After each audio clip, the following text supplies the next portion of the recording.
Well, hello everyone. Today, I want to talk about type 1 diabetes in relationship to doing keto as well as intermittent fasting. There's been a lot of questions on this topic. Type 1 diabetes is a situation where you can't produce insulin anymore. The cells that make insulin out of the pancreas just are broken. And this is the problem because now you can't regulate blood sugars. So your blood sugar goes really, really high. So a person that's type 1 is dependent on insulin. Now, what did they do before they discovered insulin? They did low carb, right? Because if you lower your carb, you decrease the need for insulin. And that's really the point about this interview with Manuel, who is a type 1 diabetic, is that the goal is to take the least amount of insulin possible to have normal blood sugars, because everyone's worried about high blood sugar, but what about the high insulin that you have to take? The damage is just as bad as the high sugar. So welcome, Manuel. I appreciate you taking the time out to tell us about your story. Um, Super so excited to be here, Doc. Absolutely a pleasure.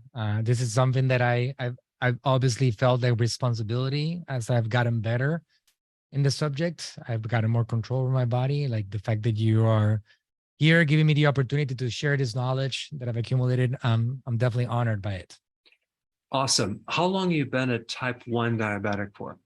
So it's going on 21 years now, I believe. I'm 41. I developed the condition when I was 19 or 20 years old.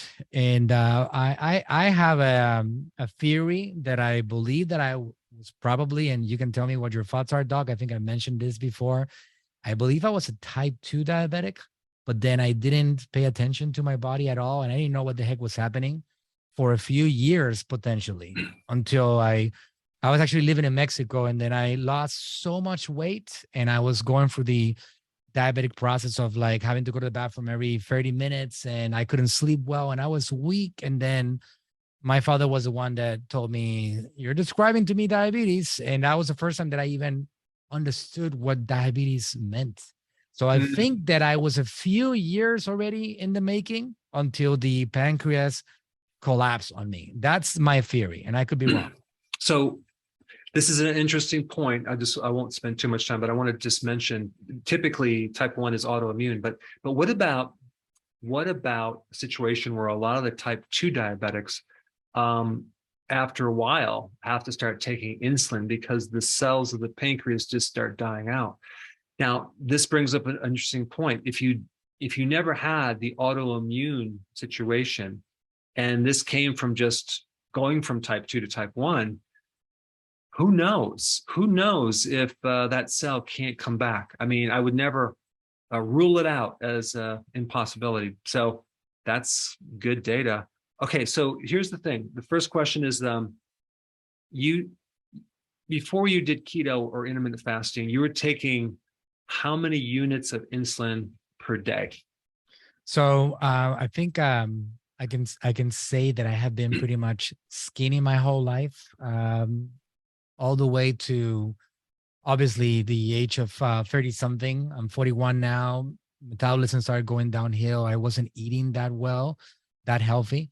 And I believe that I was averaging before keto somewhere around 40 units a day, which, by the way, I go to the doctor's office, and it's crazy how low the standards are. And you know that really well, Doc. Like the medical community standards are extremely low compared to your standards that you have for people's health.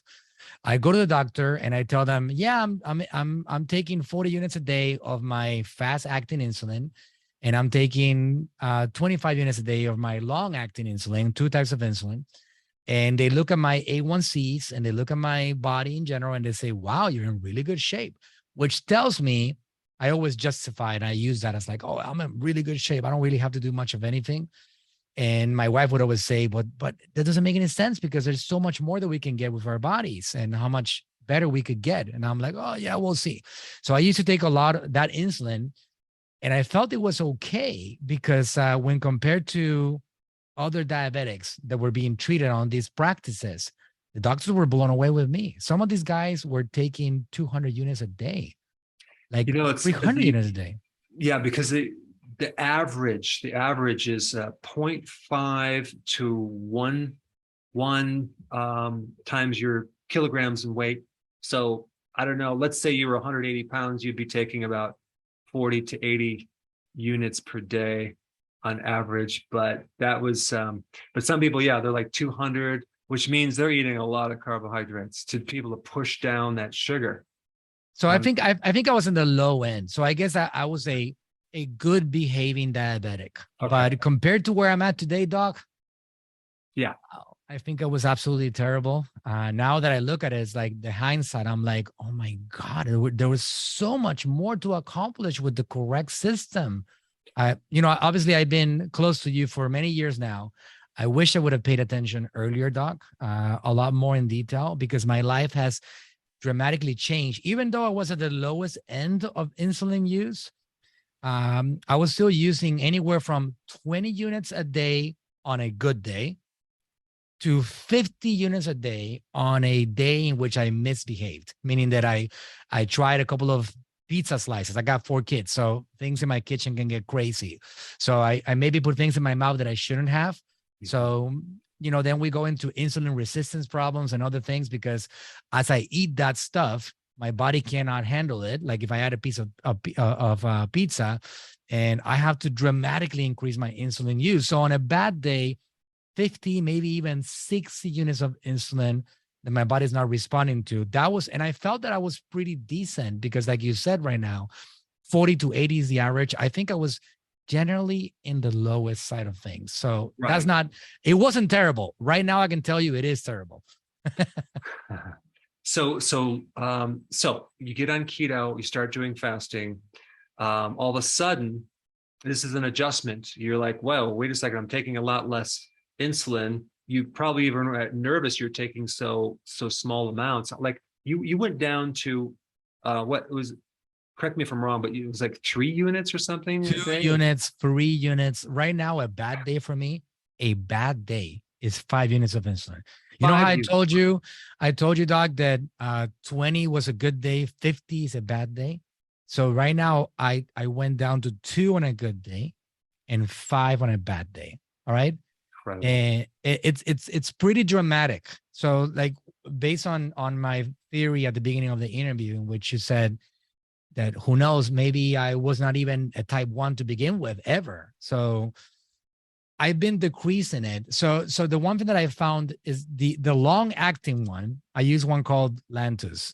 The long acting one, I've been lowering it, and I went from 25 to now using 10 a day. This is one time a day, 10 units. So that one is the one that I have felt that is the most important one. That if I completely take it away, like here's the thing, I'm only eating once a day right now, and I love it, and I'm not hungry. Like something that we can talk about too. Like I really, it gives me goosebumps, because it's an experience that I didn't even know was possible. Like the whole thing of one meal a day, I was like, it's just not real. It's that superhuman. I can't do that.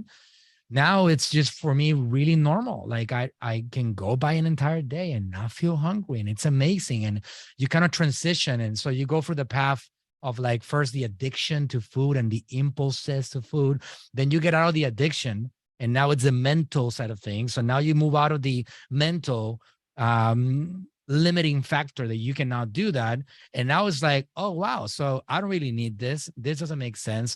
Those French fries, they're not mine. I don't want to put them on my body. And even though I have this enormous movement in my house, because I have 5 humans living on the house, and all these little humans that eat all kinds of stuff, I don't put any of that stuff in my body. So it's been a dramatic change. And I think it's been, now I'm on the 8th full week of like behaving well.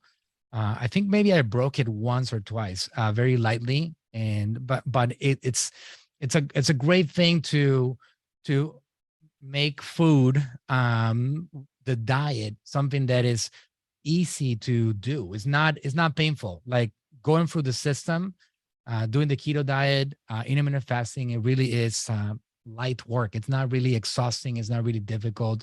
But I can tell you this, for anybody that hasn't gone through that, for the last 20 years, I felt it was impossible, and I felt it wasn't real. and I just pushed myself for about 2 to 3 weeks. It was difficult, but once I got through that period, then now I'm just cruising. It really is like optional to, the things that I put in my body or not in. So this Very transition, smooth. so this transition period, I want to talk about that because I kind of were back and forth talking about the transition because what happened was your blood sugars went down to like 50 or something. They went too low, right? And So so I was this is using too much insulin. Yes. So right. I started every single night. I was waking up in the middle of the night 4 to 5 times because my sugar levels were dropping, dropping, dropping. Yeah. Yeah. So here you are in this trend. And this is why the transition is always tricky. You have to get supervision and all this and get with your doctor to work with you. But what'll happen, you keep taking the same amount of insulin and it goes the opposite direction, starts going down, and then it gets too low and you get shaky, weak, fainting, that type of stuff. So what do they normally tell you? Eat some sugar, right? I mentioned maybe have protein or something like that instead of the sugar, because then we just like spike it up and then we bring it back down. We need more insulin. So you worked that out. You worked it out and you kept adjusting until you got the sweet spot. You were a little concerned because it was going like three units. And I'm like, well, that's the thing is like, if your body doesn't require all this insulin, then why are you giving it to it? It's like, it has a function of regulating blood sugar. So if you're not eating sugar and also eating does trigger insulin too. So because you're doing one meal a day, that's another point. And then the other point that happened with Manuel is that he, one night he ate a lot of protein and he woke up, I think you woke up in the morning and your blood sugar was pretty high, right? At a big Yeah. So it's funny because obviously I've had the incredible privilege of having you guide me a little bit along the way.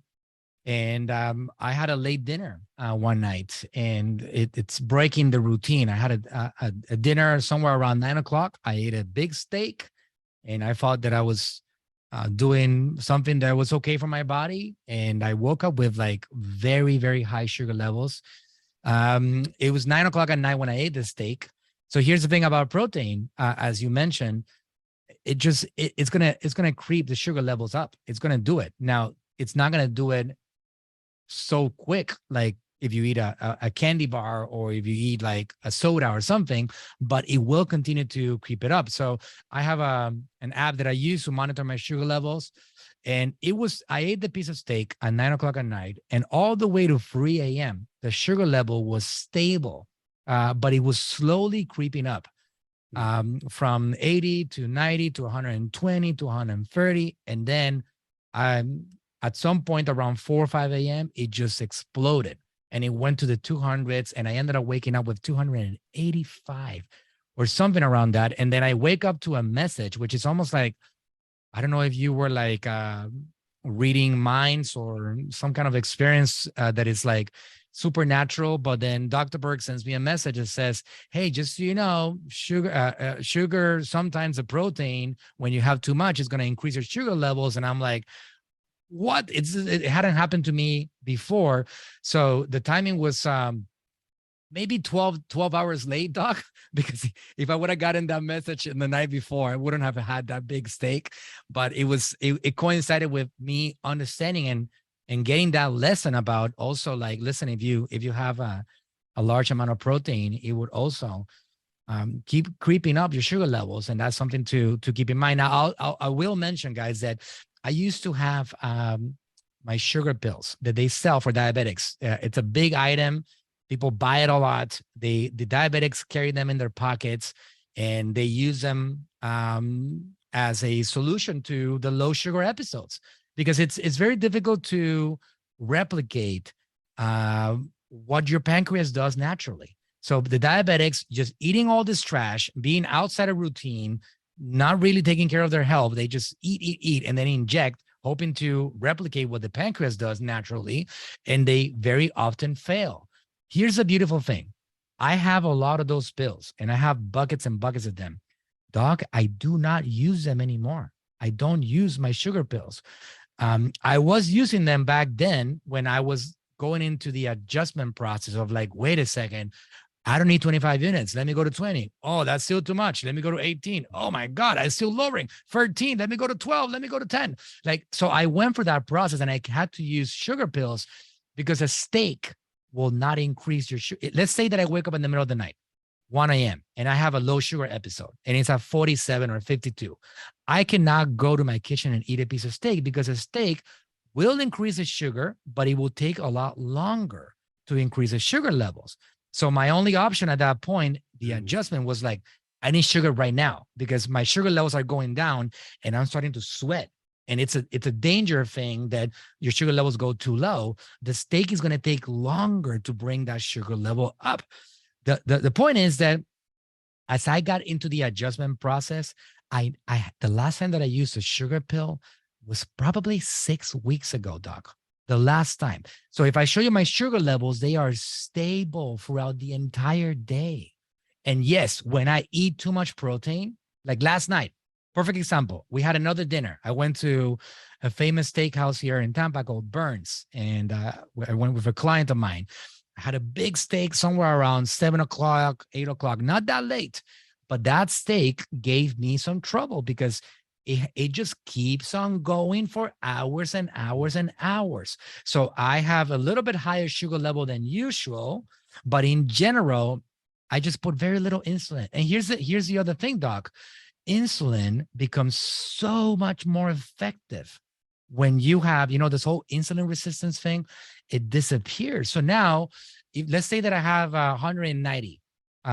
Back in the day, maybe 2 months ago, I would use 6 or 7 units to bring that down to 70 or 80. Right now, I put 1 unit and it goes down to 100 or to 80. So the insulin in my body really responds very well just because I have this system or this diet in place. It's a win across the board. That's for sure.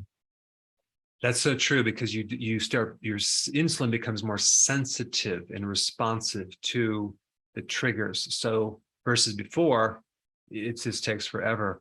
The other thing I want to bring up is exercise, right? So you mentioned when you exercise, you're like, whoa, the blood sugars came down because you burned off all those sugars. But another thing you could do too, if they're high, is you can go exercise to burn off this sugar, right?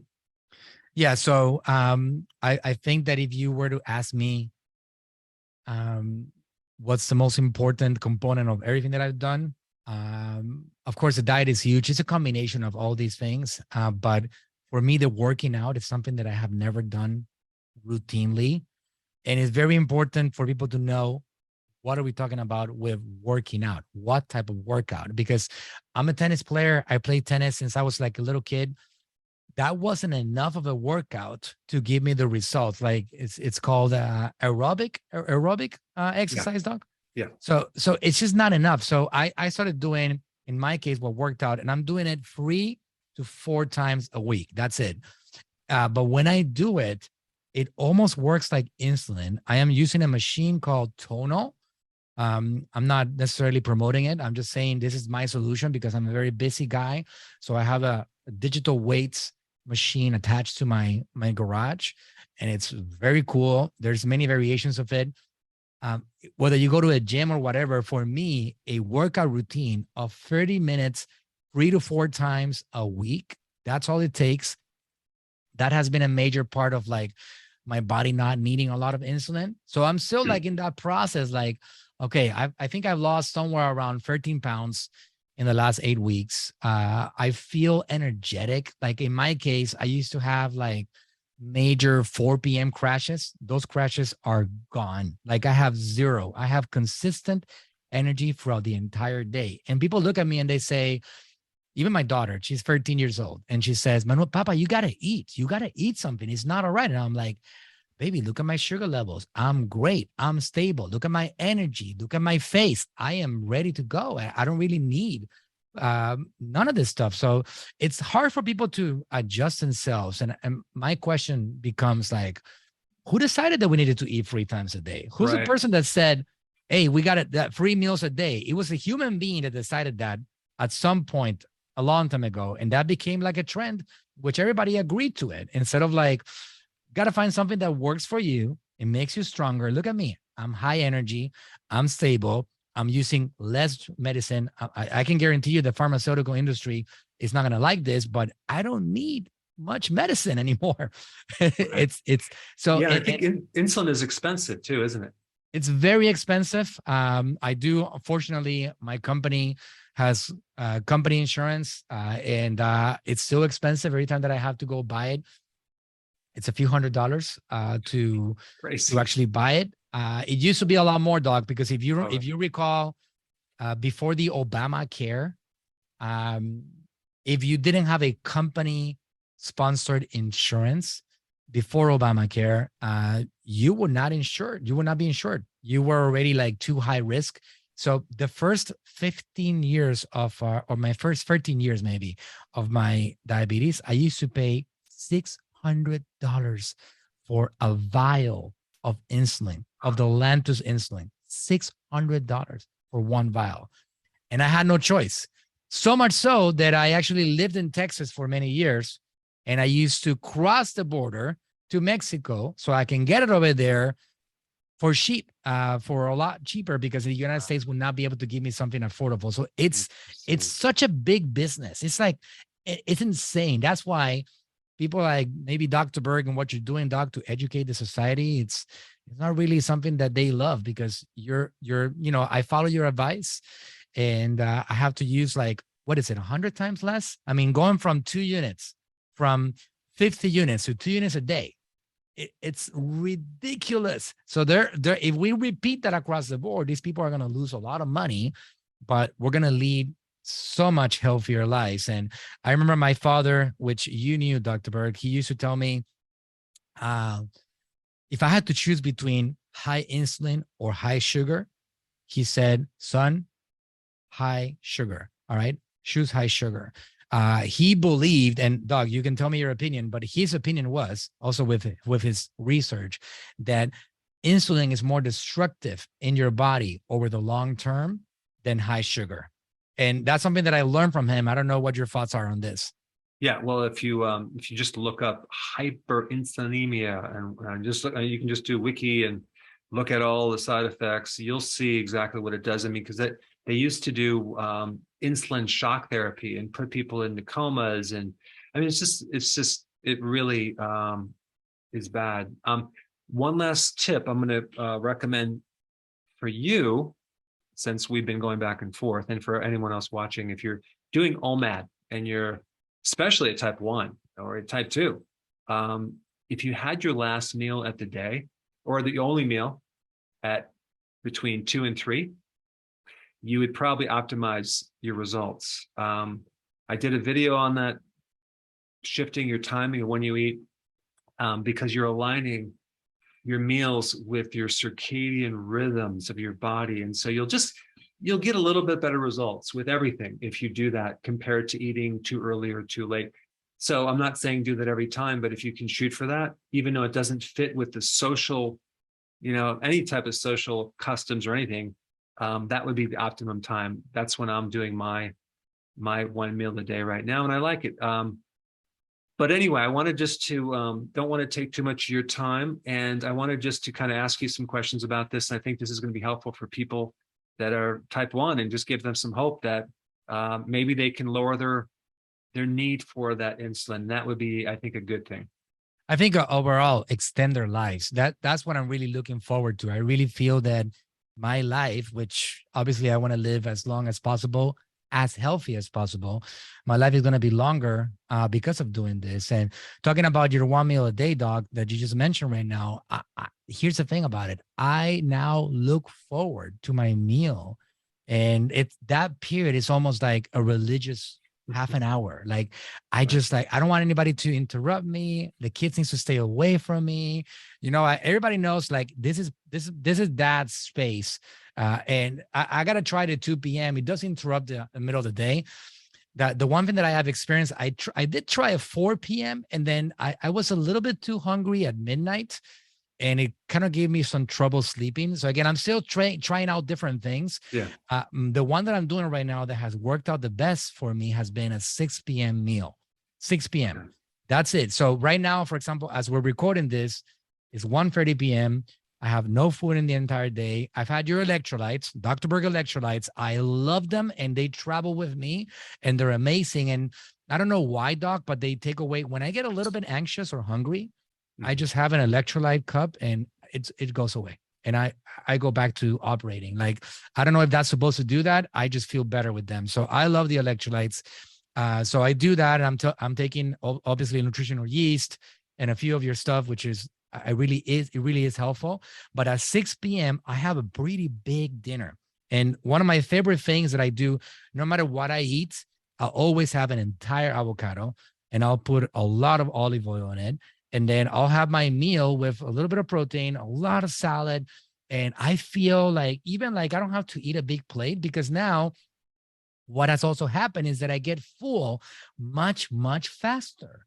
So almost like almost like the people that get surgeries. Like I have no surgeries, but you know, they say about the gastro whatever surgery that they get, that they make the stomach smaller. I feel like my stomach has gotten smaller just because of the diet. I'm not that hungry, right? That's right. So at 6 p.m., I'm done with the meal at 6:30 p.m. And then I'm just relaxed the entire rest of the day until finally it's bedtime, 10:30 o'clock, 11 o'clock at night. I'm still full. And I wake up also, just have my coffee. And sometimes I break the fast with like coffee with cream. Sometimes I don't. So it works for me. Like this particular thing really does work for me. And you got to find something that works for you. That's what it's all about. Awesome. Thank you. I appreciate that. That's awesome. Well, thank you, Doc. Thank you for having me. Mm-hmm.